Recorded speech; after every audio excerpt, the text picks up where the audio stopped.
मैंने अपने last video में सारे प्रूफ्स दिए थे और ये बताया था कैसे कुतुब मीनार एक हिंदू टेम्पल था, बाद में इसे इस्लामिक स्ट्रक्चर में बदला गया।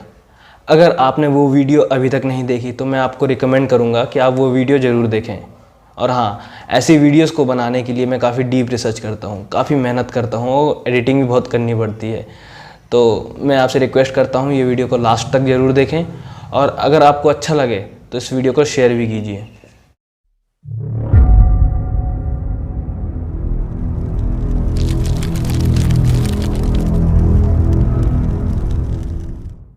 तो अब बात करते हैं कुतुब मीनार पे।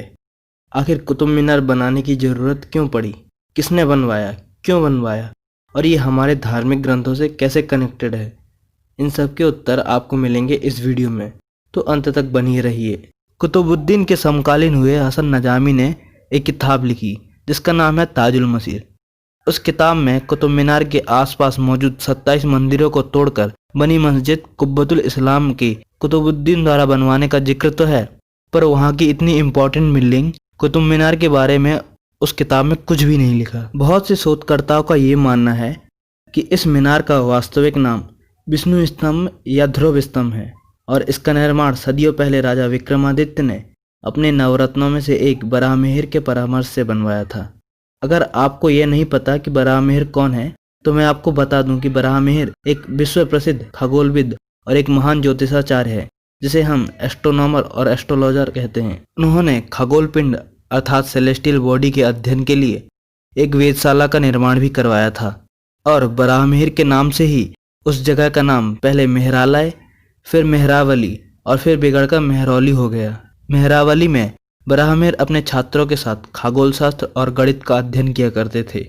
उन्होंने बहुत ही विशेष रूप से इस वेधशाला के निर्माण के लिए राजा विक्रमादित्य से प्रस्ताव पारित करवाया था ताकि राज्य में वर्षा, महामारी, अकाल या अन्य आपदाओं की एकदम सटीक भविष्यवाणी की जा सके। इसकी संरचना श्रीमद् भागवत पुराण में वर्णित मेरु पर्वत से हूबहू मिलती है।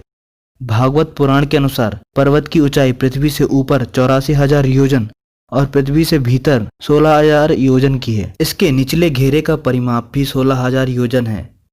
पुराण के अनुसार सभी ग्रह इस मेरु की परिक्रमा करते हैं। बराहमिहिर ने 1,000 योजन को एक गज के रूप में माना। इस वेधशाला के सरोवर के मध्य में एक विशाल मेरुदंड या विष्णु स्तंभ का निर्माण करवाया जिसके चारों ओर 27 नक्षत्रों को समर्पित 27 मंडप थे।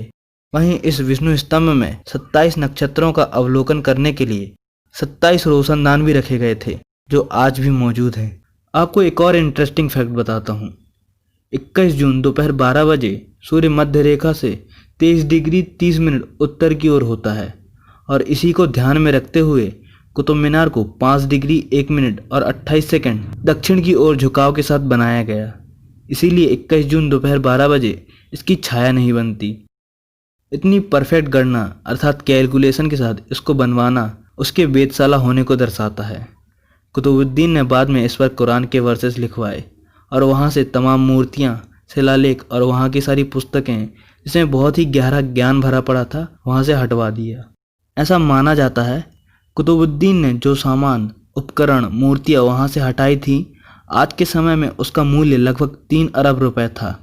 और ऐसा भी माना जाता है कि एक बार कुतुब मीनार में बिजली गिरी थी, उसकी ऊपरी सतह में काफ़ी क्षति हुई थी, फिर उसका पुनः निर्माण किया गया जिससे इसे थोड़ा और बढ़ा दिया गया, पर मूर्ख लोगों को इसकी सटीक कैलकुलेशन के बारे में नहीं पता था। वहाँ पे स्थित लोह स्तंभ भी प्राचीन काल के निर्माण कला का एक अद्भुत उदाहरण है।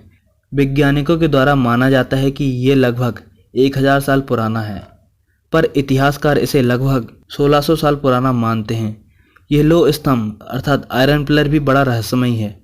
ये इतना पुराना होने के बाद भी इसमें जंग अर्थात रस्टिंग नहीं लगी। वहीं चाइना में बना 80 साल पुराना नंदू ब्रिज रस्टिंग के कारण ख़त्म हो चुका है, जिसे बिल्कुल भी यूज़ नहीं किया जा सकता। वैसे भी चाइनीज़ चीज़ें होती ही घटिया हैं। मैं आपको रिकमेंड करूँगा कि आप चाइनीज़ चीज़ें इस्तेमाल ही ना करें, मेड इन इंडिया इस्तेमाल करें। मुद्दे पे आते हैं। आयरन पिलर इतना पुराना है फिर भी इसमें रस्टिंग नहीं हुई।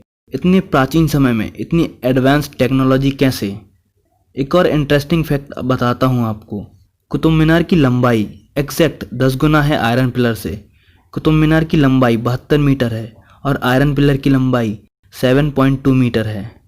और आयरन पिलर पे ध्यान से देखें तो संस्कृत में लिखे कुछ लेख भी आपको मिलेंगे। मस्जिद में संस्कृत के लेख। सच चाहे जो भी हो, पर मेरा मानना है इस पर फिर से रिसर्च होना चाहिए और सच पूरी दुनिया के सामने आना चाहिए। अगर आपको ये जानकारी अच्छी लगी तो मेरे इस वीडियो को लाइक करें, शेयर करें और मेरे चैनल को सब्सक्राइब करें। धन्यवाद।